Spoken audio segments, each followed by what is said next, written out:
Hello दोस्तों। यार आज मुझे बात करनी दिसंबर में जो बुरा हाल हुआ है ना भाई टैक्सी ड्राइवर का। टैक्सी ड्राइवर ही नहीं, जो लोग भी अपना व्यवसाय करते हैं ना, जो अपना काम करते हैं नौकरी छोड़ के, उन लोगों का भाई बहुत ज्यादा बुरा हाल हुआ है इस दिसंबर के महीने में। और ये कब हुआ? ये 15 दिसंबर के बाद होना चालू हुआ है। टैक्सी लाइन में क्या हुआ ये मैं आपको बताता हूँ कि सबसे पहले जो कोहरा पड़ा था, फॉग पड़ी थी, जो भी मान लो आप, पोल्यूशन बढ़ा था, वो 15 तारीख के बाद बढ़ा था। 15 तारीख तक तो सब कुछ ठीक चल रहा था, लेकिन जैसे ही 15 तारीख के बाद पोल्यूशन बढ़ा है तो गवर्नमेंट ने क्या करा कि बहुत सारे ऑफिस को वर्क फ्रॉम होम दे दिया। और दूसरा क्या हुआ कि लोग वर्क फ्रॉम होम कर रहे थे तो लोग यहाँ पे रुके भी नहीं। लोगों ने क्या करा कि भाई वर्क फ्रॉम होम है, यहाँ से करेंगे, शिमला से करेंगे, बात एक ही है। तो लोग क्या करने लगे, लोग अपने जो भी टूरिस्ट स्पॉट है, अपने हिल स्टेशन, यहाँ जिसको जहां भी जाना है वो लोग वहां चले गए। दिल्ली छोड़ दी उन लोगों ने। पैसा भी नहीं है कि भाई अगर कोई 10,000 रुपए की नौकरी कर रहा है तो वो 700-800 रुपए की कैब लेके अपने ऑफिस जाएगा, नहीं। वो तो भाई अपना जैसे उसको सुटेबल लगेगा उससे जाएगा। अब कैब ज्यादातर लोग कौन करते हैं? कैब करने वाले जो लोग हैं वो वही लोग हैं जिनको सैलरी अच्छी खासी मिलती है, जैसे कि 70-80 हजार का पैकेज है किसी का, या फिर किसी को महीने में 1-1.5 लाख की सैलरी है। तो वो लोग अपना कैब करके जाते हैं। उनको गाड़ी चलाने में बहुत ज्यादा दिक्कत फील होती है क्योंकि भाई बहुत ज्यादा जाम होता है। तो वो ये सोचते हैं कि भाई जितना हम गाड़ी चलाएंगे उतना हम अपना 700-800 रुपए में पहुंच जाएंगे, हमारे लिए कोई दिक्कत वाली बात नहीं। वो लोग कैब करते हैं। दूसरे वो लोग कैब करते हैं जिनको एक जगह से दूसरी जगह जाना है, जैसे कि रेलवे स्टेशन या फिर किसी रिश्तेदार के यहाँ, या फिर कोई भी ऐसी मिस हैपनिंग हो गई हो, कोई इंसिडेंट हो गया हो, कोई खुशी की बात हो, वो लोग कैब करते हैं। और तीसरे लोग कैब वो करते हैं जैसे कि हॉस्पिटल से वापस आना है जिसको, या फिर किसी को हॉस्पिटल लेके जाना है, हॉस्पिटल मिलने जाना है, तो ये लोग कैब करते हैं। जो कम आमदनी वाले हैं वो लोग भी कैब करते हैं, लेकिन वो बाय चांस पे करते हैं, जब उनको कोई जरूरत पड़ जाए ऐसी कि उन्हें जल्दी पहुंचना हो, और मतलब या फिर उन्हें 4-5 लोगों को एक साथ जाना हो, तो वो लोग कैब करेंगे। अब इसमें क्या हुआ, पोल्यूशन की वजह से जो लोग मेन जो कस्टमर बेस होता है कैब का, वो लोगों को मिल गया वर्क फ्रॉम होम। और दूसरी चीज, उन्हें पोल्यूशन से बहुत ज्यादा डर लग गया क्योंकि भाई बहुत खतरनाक लेवल पोल्यूशन था।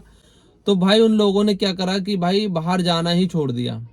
15 दिसंबर के बाद से जो मंदी देखी है मैंने, वो मैंने भाई अपने 2-3 साल में नहीं देखी। जब से मैं कैब चला रहा हूँ, जब से मैं कैब चला रहा हूँ, इस दिसंबर में जो मंदी आई है टैक्सी लाइन में, भाई बहुत खराब वाली आई है। और जो बची कुची राइडें थी वो भाई उबर शटल ने बिल्कुल खत्म कर दी है।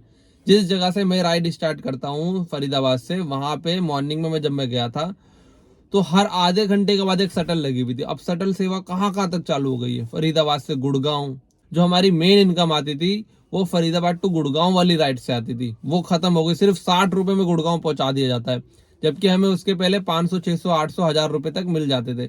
अब वो 60 रुपए लेकर उबर अपना कस्टमर को वहां पहुंचा रही है। दूसरी जो हमारी मेन राइड थी फरीदाबाद से नोएडा की, फरीदाबाद से नोएडा की राइड का मतलब ये है कि हमें 2 स्टेट टैक्स मिलते हैं। एक तो आपका दिल्ली का स्टेट टैक्स और दूसरा आपका यूपी का स्टेट टैक्स। 2 स्टेट टैक्स मिलते थे, उसके अलावा फिर हमारा फेयर रहता था। सबसे अच्छी राइड फरीदाबाद से नोएडा की ही मानी जाती है, वो भी खत्म कर दी उबर शटल। अब फरीदाबाद से नोएडा भी चल रही है। अब जो कस्टमर पहले 800, 900, 1000 पे कर रहा था, अब वही कस्टमर 60 रुपए में जा रहा है। और ये चीज क्यों हो रही है? ये चीज कंपनी अपने आप कर रही है। इस चीज पे सरकार का कोई भी वो नहीं है कि परमिशन आप ये सब करो। शटल सेवा क्यों शुरू हुई है? शटल सेवा के लिए तो ऑलरेडी गवर्नमेंट ने बसेस चला रखी है ना, तो फिर आप शटल क्यों दे रहे हो? पहली बात तो ये।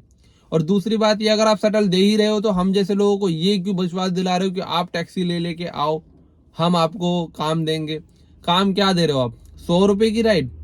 अब कोई बंदा 8-10 लाख की गाड़ी लेके चल रहा है, उसको 100-100 रुपए की राइड माननी पड़ेगी अपनी किस्तें उतारने के लिए। तो ये वाले हाल जो हो गए ना भाई, मैं बोल रहा हूँ कि टैक्सी लाइन का काम 2026 से इतना ज्यादा खत्म हो जाएगा, आप सोच नहीं सकते हो।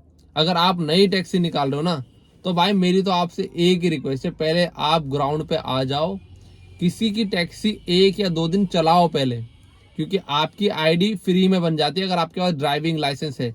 आप अपने किसी भी सहयोगी, अपने दोस्त की, भाईचारे में किसी से भी 1-2 दिन के लिए आईडी बनवा लो, और 2 दिन जब वो छुट्टी पे रहे तो आप 2 दिन वो गाड़ी चला के देखो टैक्सी लाइन में।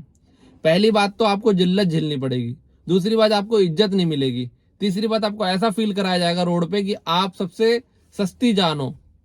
साइकिल वाला भी आपको जान से मारने को तैयार हो जाएगा, हर एक चीज की छोटी सी गलती पे भी। हर एक बंदा आपको तू तड़ाक करके बात करेगा, हर एक बंदा आपको गाली दे के निकल जाएगा। अगर आप में सहन शक्ति नहीं है तो आप लड़ लो, पुलिस आके सिर्फ आपके चाटा मारेगी क्योंकि आप टैक्सी वाले हो। आप ये देखते हो कि भाई जरा जरा सी बात पे टैक्सी वालों को मारा जाता है, बंदे लूट लेते हैं, ऑफलाइन बुकिंग के चक्कर में जान दे बैठते हैं। टैक्सी अलग जाती है, टैक्सी जाने का दिक्कत नहीं है भाई, टैक्सी छीन के अगर कोई ले जाएगा उसमें क्या है कि आपको कुछ पैसा तो मिल ही जाएगा, 50%, 60%। लेकिन आपकी जान अगर चली गई तो कोई भी इस दुनिया में ऐसा नहीं है कि आपकी जान को वापस दिला दे। तो भाई टैक्सी लाइन अगर आप चूज कर रहे हो ना, बहुत सोच समझ के करना। 2026 में इसका कोई भी स्कोप नहीं है कि आप इससे इनकम कमा सको। आप अपनी किस्तें भी उतार पाओगे ना, वो बहुत ज्यादा भारी हो जाएगा। अब भाई मैं आपको डरा नहीं रहा हूँ, मैं तो भाई इस फील्ड में हूँ, तो मैं आपको बता रहा हूँ, इन्फ्लुएंस कर रहा हूँ मैं, क्योंकि मैं भाई बहुत सालों से काम कर रहा हूँ। 3 साल हो गए मेरे को काम करते हुए, 4था साल है, 3 साल हो गए मेरे को। अभी तीसरे साल की जो भाई सर्दी है ना भाई, बहुत ज्यादा दुखी देने वाली है, बहुत मंदी का हाल है। अब यही बात है कि भाई हमारा ही हाल बुरा नहीं है, गिग वर्कर जो बाइक टैक्सी वाले हैं उनका भी हाल बहुत बुरा है। अब जोमेटो स्विगी की तो आप देख ही रहे हो, 25 तारीख को कितनी खतरनाक स्ट्राइक हुई है, बहुत खतरनाक स्ट्राइक हुई है। अब 31 तारीख को भी इन लोगों का यही प्लान है। कंपनी पैसा कमा रही है, कंपनी में मंदी नहीं है, कंपनी ने तो अपनी शटल दे दी है, साथ ही साथ उसने प्राइवेट नंबर गाड़ी भी इलीगली अटैच कर रखी है। मैंने तो प्राइवेट नंबर भाई टैक्सी में चलते हुए एयरपोर्ट तक पे देखी है। T3 से बंदा पिकअप करके ले जा रहा है, उबर की पार्किंग में से ले जा रहा है। प्राइवेट नंबर गाड़ियां भी चलवाई जा रही हैं, सरकार की नाक के नीचे से टैक्स उड़ाया जा रहा है, और हम लोग टैक्स भर भर के भी पैसा नहीं कमा पा रहे। टैक्सी लाइन में आने का मतलब है आपको हर दिन का टैक्स देना पड़ेगा। अब दिन का टैक्स कैसे देना पड़ेगा? सबसे पहले अगर आप दिल्ली में एंट्री करते हैं, पर एंट्री पे आपको 100 रुपए देना पड़ेगा। दिल्ली, फरीदाबाद, गुड़गांव से नोएडा घुसना है तो उसके लिए एक अलग टैक्स होता है, 120 रुपए डेली का। हरियाणा के साथ भी यही सेम सीन है, वो पर एंट्री 100 रुपीज देना होगा। तो ये है सिचुएशन सिर्फ टैक्स पे करने की। अब 80 रुपए 90 रुपए की हरियाणा में सीएनजी है और 80 रुपए की दिल्ली में सीएनजी, पेट्रोल के बराबर ही है। आप मतलब यहाँ पे चलेंगे तो जाम लगता है, तो एवरेज की तो आप भूल जाइए। और जैसे ही गर्मी स्टार्ट हो जाएंगी, परमानेंट एसी चलेगा आपका, तो आप उसमें एवरेज तो बिल्कुल ही भूल जाइए। मेरे हिसाब से तो अभी मार्केट में भाई मंदी चल रही है, लेकिन उसके लिए कोई बात नहीं कर रहा है, कोई नेता नहीं बात कर रहा, कोई बात नहीं कर रहा, क्योंकि सब अपना बिजी है। और मार्केट कौन सी मैं बात कर रहा हूँ, जो अपना व्यवसाय करते हैं, अपनी दुकान चलाते हैं, अपना काम करते हैं, उन लोगों के लिए बहुत ज्यादा मंदी का दौर है।